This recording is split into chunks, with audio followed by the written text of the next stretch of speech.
Hello my dear students, we'll discuss today the chemical mechanism of control and coordination, and it is regulated by endocrine system. Chemical mechanism of control and coordination.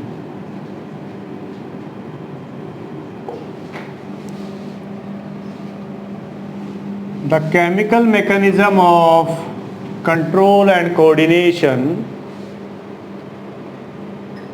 it is performed by endocrine system.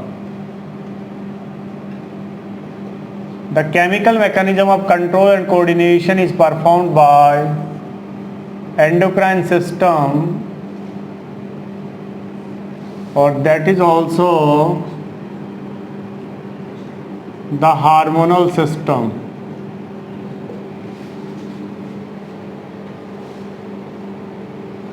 The endocrine system, it is made up of two parts. That is what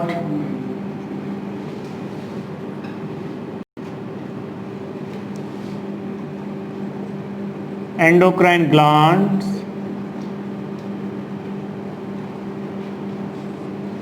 and hormones.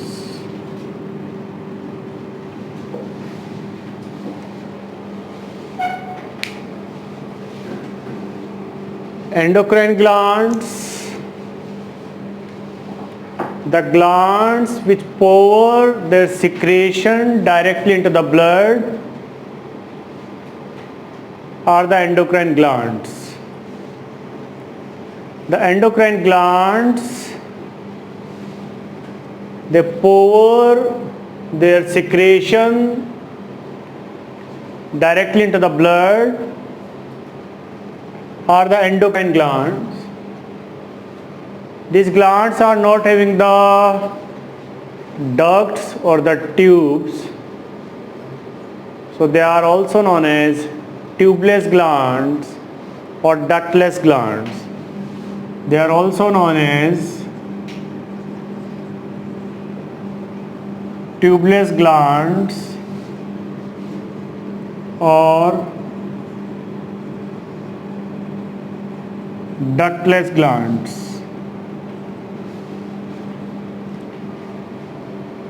These endocrine glands,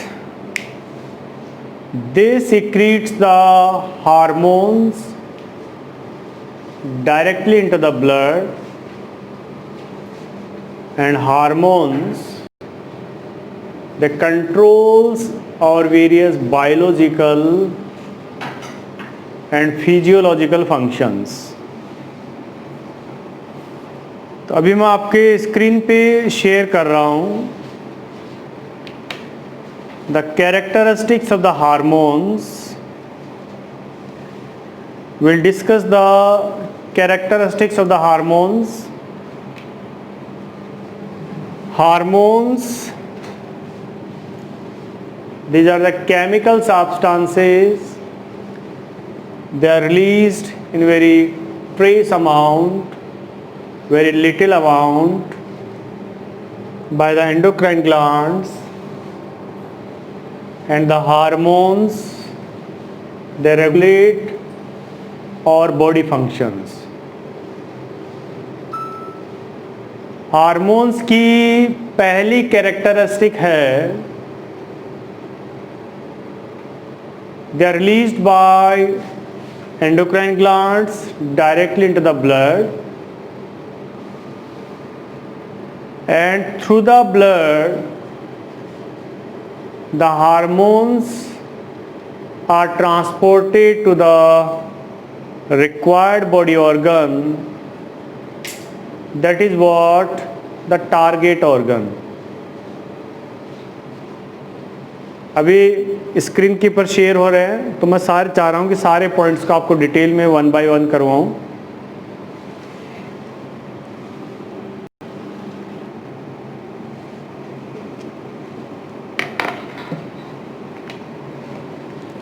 Himanshu complaint नहीं आनी चाहिए बेटा दोबारा से।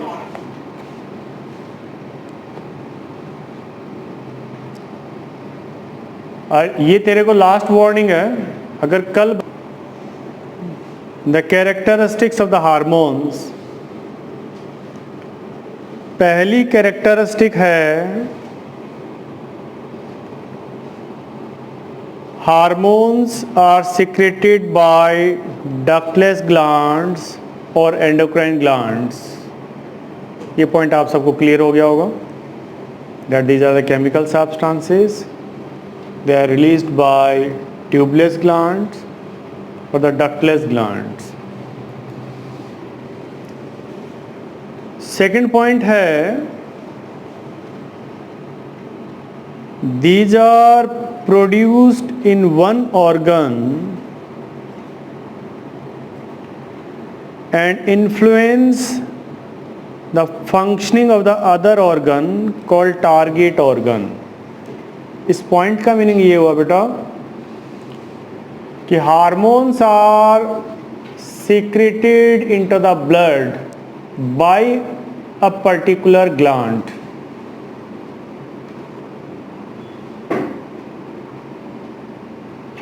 तो वो particular gland एक organ है and by the blood the hormone is transported to the required body organ known as target organ. तो इस पॉइंट का मीनिंग ये हुआ कि hormone is secreted by one organ and that hormone transported through the blood and effect the another organ, that is known as target organ. जैसे pituitary gland है, it is present in the brain. Pituitary gland releases the growth hormone into the blood. So this hormone is secreted by one organ, that is what pituitary. It diffuses through the blood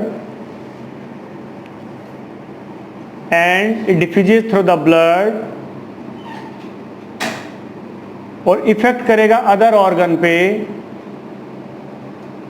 जैसे growth hormone का काम है body में growth करना, तो bones and muscles के ऊपर action करेगा।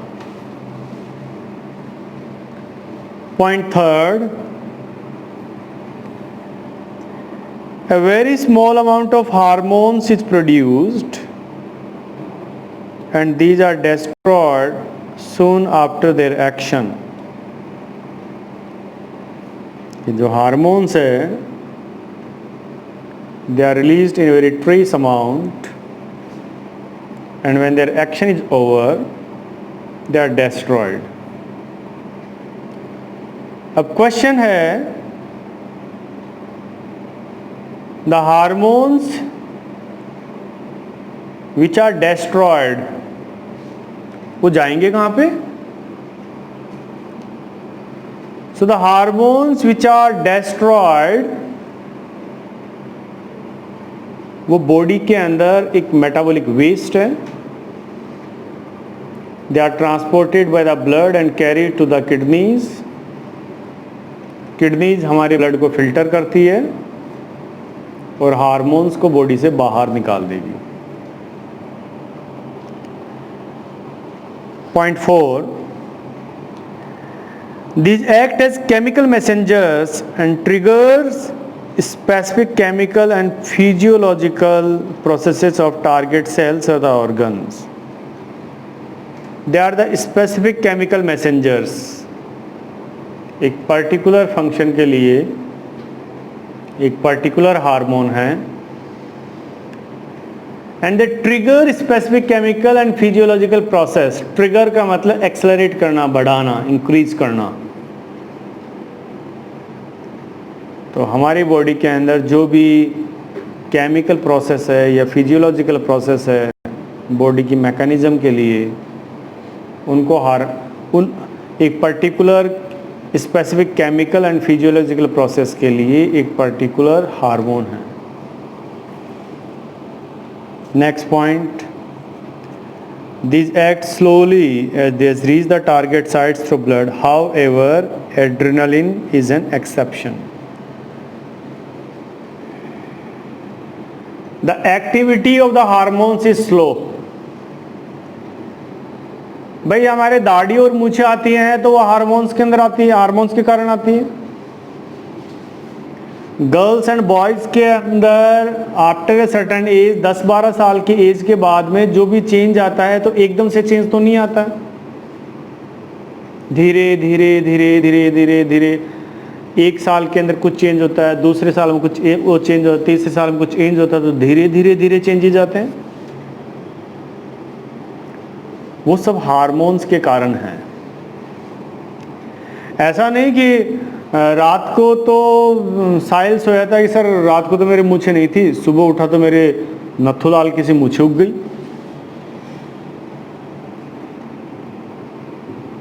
तो हार्मोन्स हैं, उनका जो एक्शन है वो स्लो होता है, it takes a time. But adrenaline वो एक्सेप्शन है। एड्रेनल क्या है? एक्सेप्शन है वो। Adrenaline is released by adrenal gland that is present near the kidneys. Adrenal hormone is released when a body in an emergency situation. So उस emergency situation को face करने के लिए बॉडी को तैयार होना पड़ता है by the sympathetic nervous system। तो यहाँ पर एड्रिनल हार्मोन है, इसका जो एक्शन है वो क्विक एंड फास्ट है, ये एक्सेप्शन है। जबकि और हार्मोन्स की एक्टिविटी वो स्लो होगी। नेक्स्ट पॉइंट, हार्मोन्स में भी प्रोटीन्स, पॉलीपेप्टाइड्स। प्रोटीन्स टूटते हैं तो पॉलीपेप्टाइड्स बनते हैं, अमीनो एसिड्स। पॉलीपेप्टाइड्स फर्दर टूटती है तो अमीनो एसिड्स बनते हैं, और वो स्टेरॉइड्स हैं। स्टेरॉइड्स एक तरह के केमिकल्स होंगे। यू सिंपली से कि hormones are proteinaceous. Next point, hormones have no role in providing energy to the body. Providing energy to the body, यहां पर एंजाइम्स का रोल है, हार्मोन्स का रोल नहीं है। Next point, hormones in very low concentration are effective. तो बहुत कम concentration में होते हैं बट इनका इफेक्ट बड़े स्केल पे दिखता है। Next point, effect of hormones is very specific, ये एक्सप्लेन हो चुका है। और नेक्स्ट पॉइंट है, द डेफिशिएंसी और excess of hormones is harmful, it results in serious disorders. जैसे थायराइड ग्लैंड है, it releases the hormone thyroxine. अगर थायरोक्सिन हार्मोन का सिक्रेशन प्रॉपर ना हो, if it is a over secretion, जिसको hyperthyroidism बोलेंगे, और अंडर सिक्रेशन उसको हाइपोथायराइडिज्म बोलेंगे। तो अंडर सिक्रेशन और ओवर सिक्रेशन के अंदर क्या होगा, इधर the fellow will become very fatty, बहुत मोटा हो जाएगा, बल्की हो जाएगा, बिल्कुल हाथी की तरह लगेगा,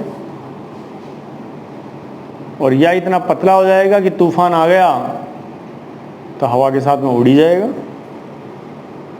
आप देख लो, एक हार्मोन के इम्बैलेंस होने से ये डिजीज आ जाएंगी। पिट्यूटरी ग्लैंड है, ये रिलीज करती है ग्रोथ हार्मोन। और सुनो बेटा कि जो पिट्यूटरी ग्लैंड है, it is the smallest endocrine gland. Pituitary gland is the smallest endocrine gland and that releases the growth hormone, बहुत थोड़ी सी अमाउंट में। अगर ग्रोथ हार्मोन ज़्यादा रिलीज हो गया, the fellow will become giant in size, राक्षस की तरह लंबा सारा हो जाएगा। और ग्रोथ हार्मोन कम रिलीज हो गया तो बंदा बोना रह जाएगा, इतना सा 2 फुट का, 2 फुट चौड़ा होगा, 2 फुट लंबा होगा, फुटबॉल होगी। जो सर्कस के बौने नहीं होते तो वो ड्वार्फिज्म एक डिजीज़ होती है। तो हार्मोन्स की जो डिजीज़ होंगी वो सीरियस डिजॉर्डर्स होंगे। So this is all about the characteristics of the hormones. और कैरेक्टरिस्टिक ऑफ हार्मोन में किसी बच्चे का कोई डाउट है, कोई पॉइंट रिपीट करना है तो मुझे बोलें।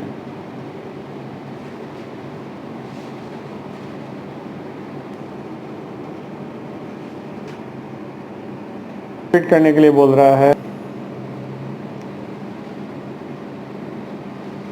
जो हार्मोन सिक्रेशन है, it is under feedback mechanism. मैंने आपको बेटा कल बताया था कि हमारे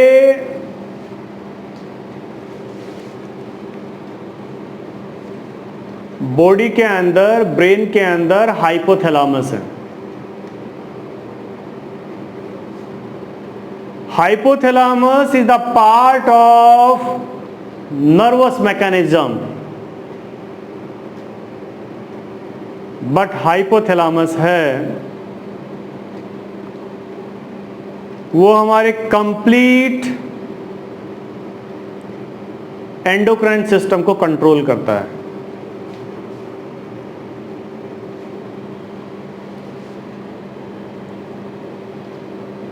हाइपोथैलेमस पूरी बॉडी से फीडबैक लेगा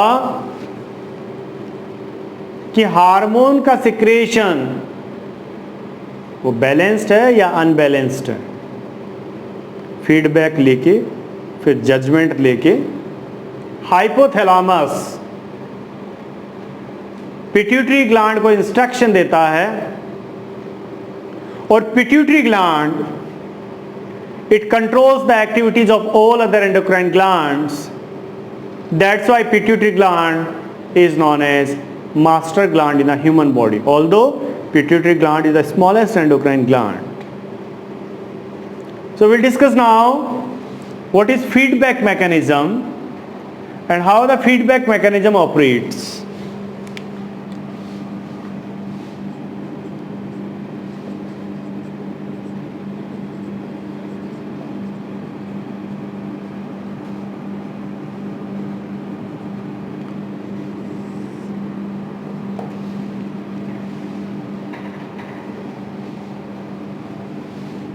Hypothalamus, it is present in brain. ये रिलीज करता है RF रिलीजिंग फैक्टर या RH रिलीजिंग हार्मोन। ये कंट्रोल करता है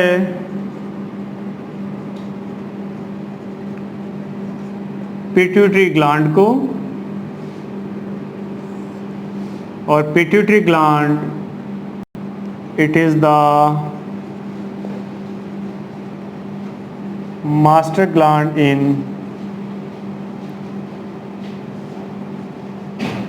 human body. It releases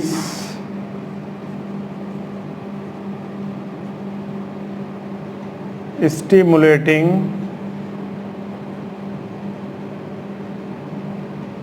hormones. और फॉर एग्जाम्पल हमने थायराइड ग्लैंड को कंट्रोल करना है, और thyroid gland releases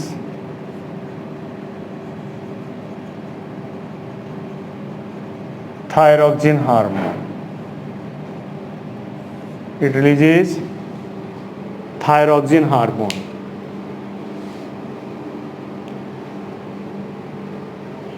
I am taking just example. I am explaining the feedback mechanism by the example. Thyroid gland, it is present in the throat, in the neck region.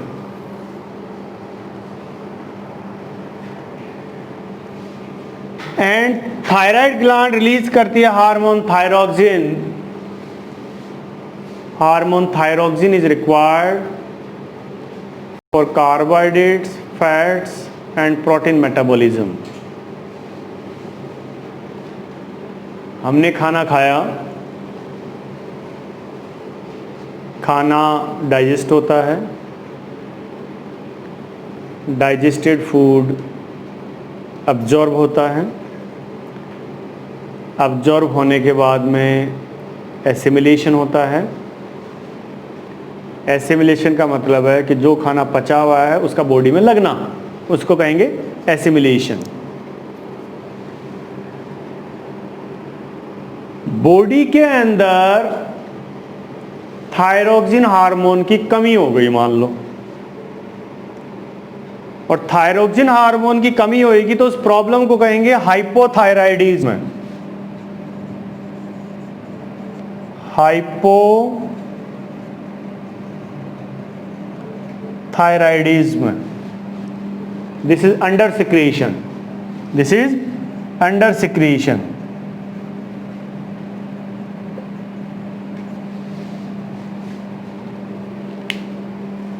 तो hypothalamus को जाएगा positive feedback. अब तुम सोच रहे हो sir अगर कम release हो रहा है तो नेगेटिव फीडबैक जाना चाहिए. भाई थायराइड ग्लैंड काम नहीं कर रही है, यहाँ थोड़ा सा उल्टा बोलना है.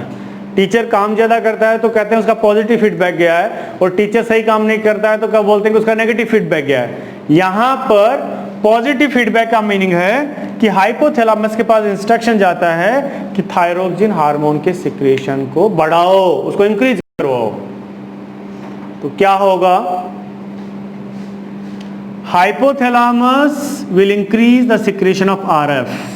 ये आरएफ का सिक्रेशन इंक्रीज कर देगा, रिलीजिंग फैक्टर का सिक्रेशन इंक्रीज कर देगा. वो आरएफ जाके पिट्यूटरी ग्लैंड को एक्टिव करेगा.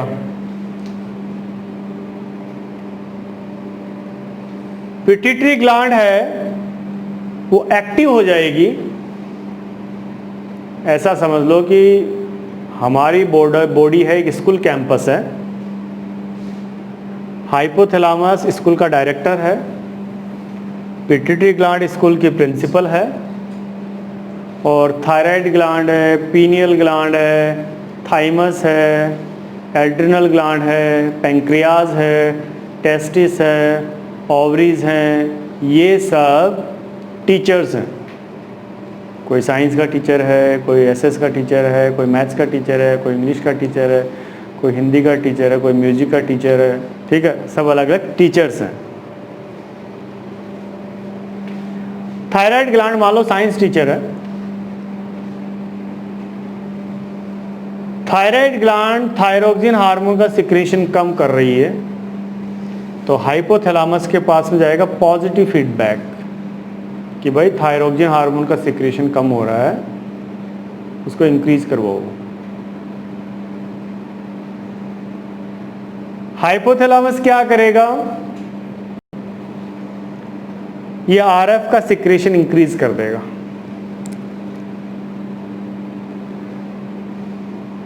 डायरेक्टर है, इसको कहेगा प्रिंसिपल को क्या कर रही है भाई ऑफिस में, चेयर तोड़ रही है, उठ और जाके टीचर्स को संभाल, कर क्या रहे हैं.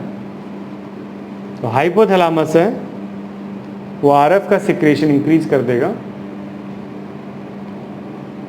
आरएफ का सिक्रेशन इंक्रीज होगा तो आरएफ यहाँ ज़्यादा आएगा, तो पिट्यूटरी ग्लैंड की जो एक्टिविटी होगी वो इंक्रीज हो जाएगी. पिट्यूटरी ग्लैंड की एक्टिविटी इंक्रीज हो जाएगी तो pituitary gland will release TSH. This is a stimulating hormone, thyroid stimulating hormone, thyroid को स्टिमुलेट करने वाला हार्मोन. ये TSH का सिक्रेशन इंक्रीज कर देगी. जो TSH है वो थायराइड ग्लैंड को एक्टिव ज़्यादा कर देगा. thyroid gland, it releases more thyroxine hormone. Thyroxine hormone का सिक्रेशन इंक्रीज हो जाएगा, carbohydrates, fats and protein metabolism है वो कंट्रोल हो जाएगी। बॉडी के अंदर थायरोक्सिन हार्मोन का सिक्रेशन ज़्यादा है, उसको कहेंगे हाइपरथायराइडिज्म। हाइपरथायराइडिज्म,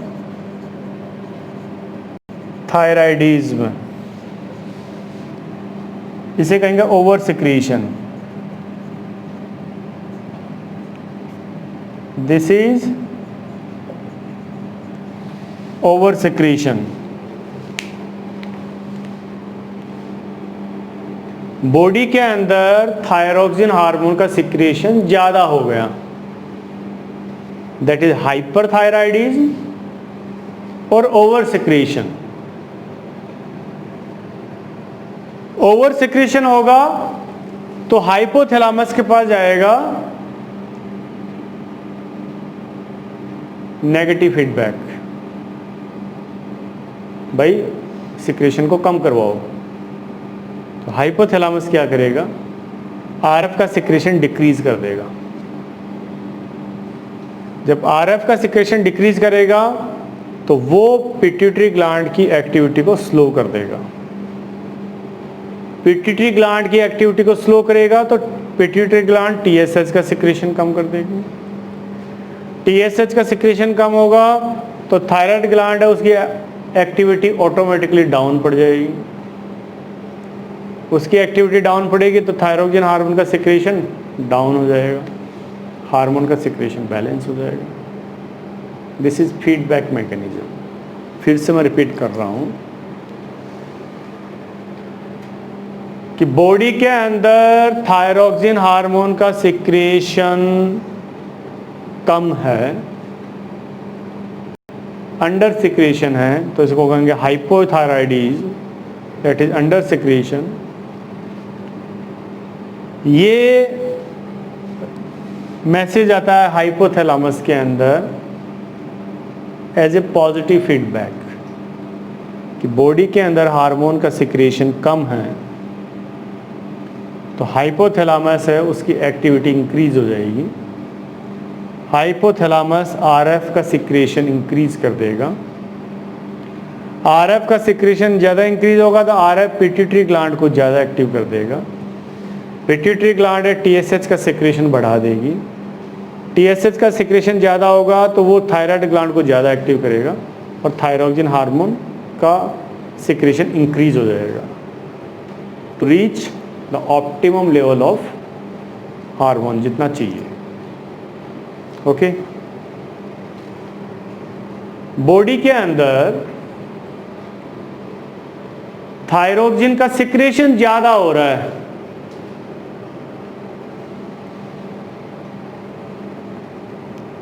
हाइपरथायराइडिज्म है, ओवर सिक्रेशन है, ज़्यादा हो रहा है, तो इसको जाएगा नेगेटिव फीडबैक। भाई ज़्यादा है उसको कम कर, नेगेटिव कर उसको। तो ये आरएफ का सिक्रेशन डिक्रीज कर देगा। आरएफ का सिक्रेशन डिक्रीज होगा तो पिट्यूटरी ग्लैंड है उसकी एक्टिविटी स्लो पड़ जाएगी। पिट्यूटरी ग्लैंड की एक्टिविटी स्लो पड़ेगी तो टीएसएच का सिक्रेशन डिक्रीज हो जाएगा। टीएसएच हो गया thyroid stimulating hormone. Thyroid stimulating hormone, thyroid stimulating hormone, thyroid को स्टिमुलेट करने वाला hormone. RH releasing hormone, releasing hormone या आरएफ रिलीजिंग फैक्टर। तो टीएसएच का सिक्रेशन है वो डिक्रीज होएगा, थायराइड ग्लैंड की एक्टिविटी स्लो पड़ जाएगी, थायरोक्सिन हार्मोन का सिक्रेशन डाउन हो जाएगा। This is what the feedback mechanism. So ये हमारा है कि the hormone, the endocrine system it works under feedback mechanism, कि किस तरह से हार्मोन्स का सिक्रेशन होता है। तो ये मैंने आपको बेसिक्स बताया इसका। फीडबैक मैकेनिज्म होना ज़रूरी है to maintain homeostasis, to maintain homeostasis, homeostasis, maintaining the steady state condition of the body, steady state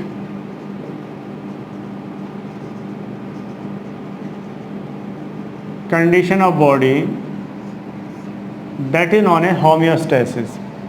Maintaining the steady state condition of the body, that is known as homeostasis. मतलब हमारा एक proper homeostasis हो, हम concentrated body हो, हर चीज़ को हम सोच समझ के करें, वो तभी पॉसिबल है अगर हमारा होम्योस्टेसिस मेंटेन रहेगा। होम्योस्टेसिस तभी मेंटेन रहेगा अगर हार्मोन सिक्रेशन हमारी बॉडी में प्रॉपर होगा, प्रोपोर्शनेट होगा। Okay, so this is all about the feedback mechanism and then we'll discuss the next topic later. And now, so hormone secretion, it is under feedback mechanism, and now we'll see the location of different endocrine glands in the human body, and we'll have the brief introduction of the various endocrine glands that are present in the human body. तो अभी मैं screen share कर रहा हूँ बेटा आपसे, और screen share करने के बाद में फिर आपको मैं डिफरेंट एंडोक्राइन ग्लैंड्स की लोकेशन के बारे में समझाता हूँ।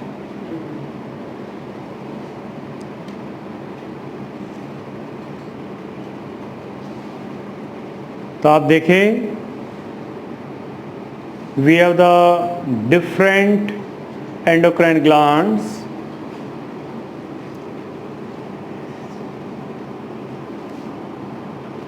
In the brain, we have a ventricle, a cavity. The roof of that is hypothalamus and the floor is thalamus. Thalamus और hypothalamus, इन दोनों को मिला के कहेंगे डायनसेफेलॉन।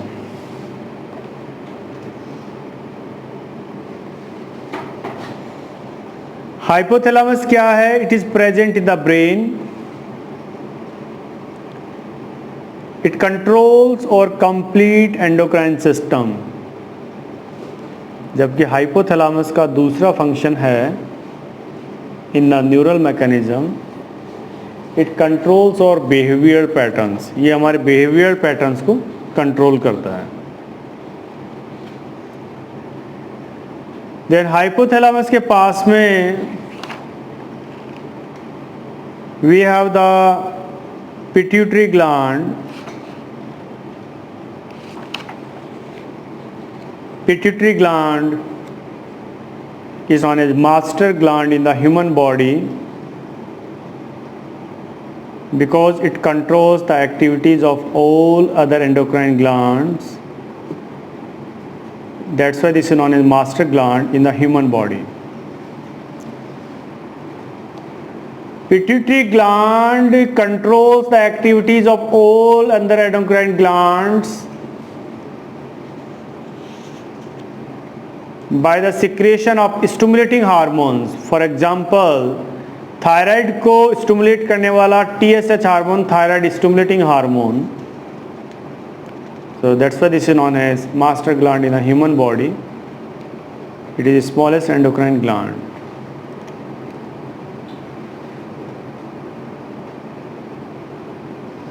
पीनियल ग्लैंड, ये भी ब्रेन में है,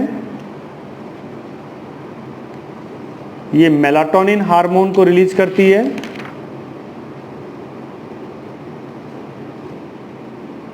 जो हमारे मूड को कंट्रोल करती है, नींद को कंट्रोल करती है, सेक्सुअल साइकिल को कंट्रोल करती है. हमारा मूड हो गया है, मूड ठीक है या नहीं है, नींद अच्छी आ रही कि नहीं आ रही है, सेक्सुअल साइकिल है, इन सबको पीनियल ग्लैंड कंट्रोल करती है. अभी जस्ट मैं आपको इंट्रोडक्शन दे रहा हूँ. Will have the detail discussion of this glands tomorrow. अभी मैं जस्ट आपको लोकेशन बता रहा हूँ कि कौन सी ग्लैंड कहाँ पर है. तो pituitary gland, hypothalamus and pineal, ये तीनों ग्लैंड हो गई है ब्रेन में। आपको इस बात का ध्यान रखना है। और थायराइड और पैराथायराइड ये है गर्दन में, in the neck region.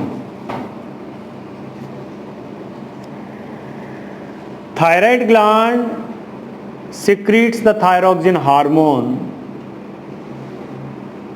and that controls the carbohydrates, fats and protein metabolism. Even growth को भी कंट्रोल करता है। और उसी के पीछे की तरफ जो दूसरी ग्लैंड है वो पैराथायराइड ग्लैंड है, जो हार्मोन पैराथार्मोन रिलीज करती है। It controls the calcification of bones and teeth,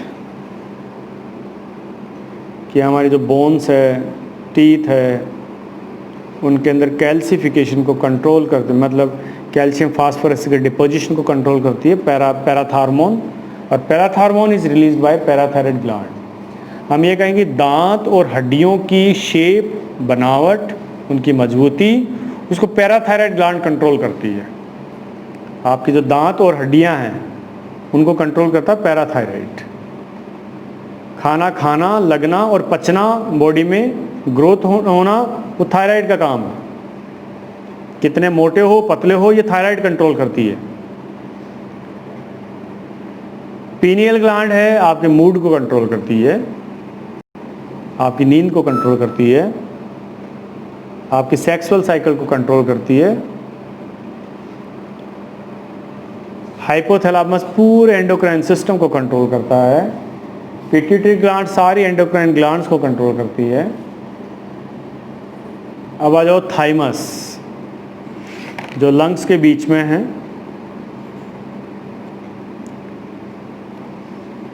thymus gland के बारे में कंप्लीट इंफॉर्मेशन आज भी मेडिकल साइंस के पास नहीं है। यहाँ पे आपका मेडिकल साइंस फेल हो जाता है।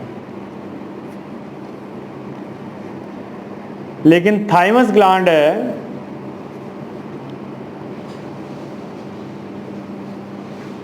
ये हमारी इम्यूनिटी को कहीं ना कहीं कंट्रोल करती है।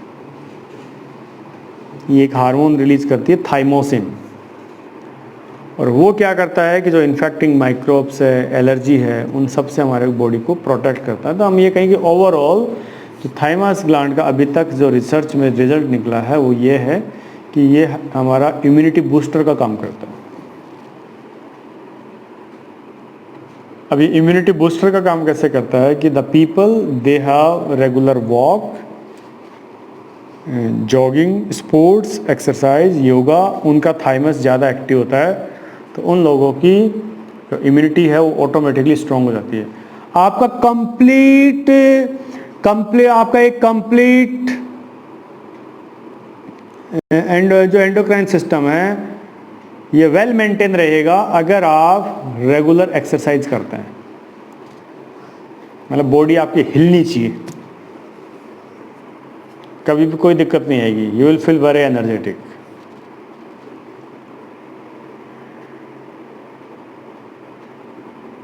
Then pancreas.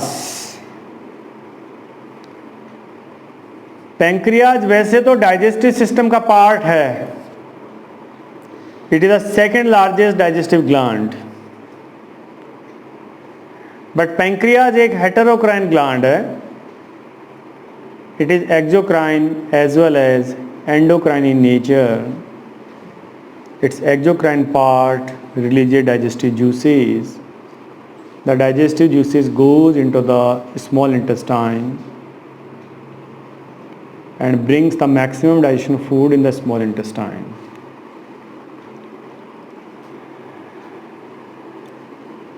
Pancreas का there is some group of cells known as islets of Langerhans, जो दो हार्मोन रिलीज करती है, इंसुलिन एंड ग्लूकेगन। इंसुलिन एंड ग्लूकेगन ये हमारे ब्लड के अंदर ग्लूकोज के लेवल को मेंटेन करते हैं।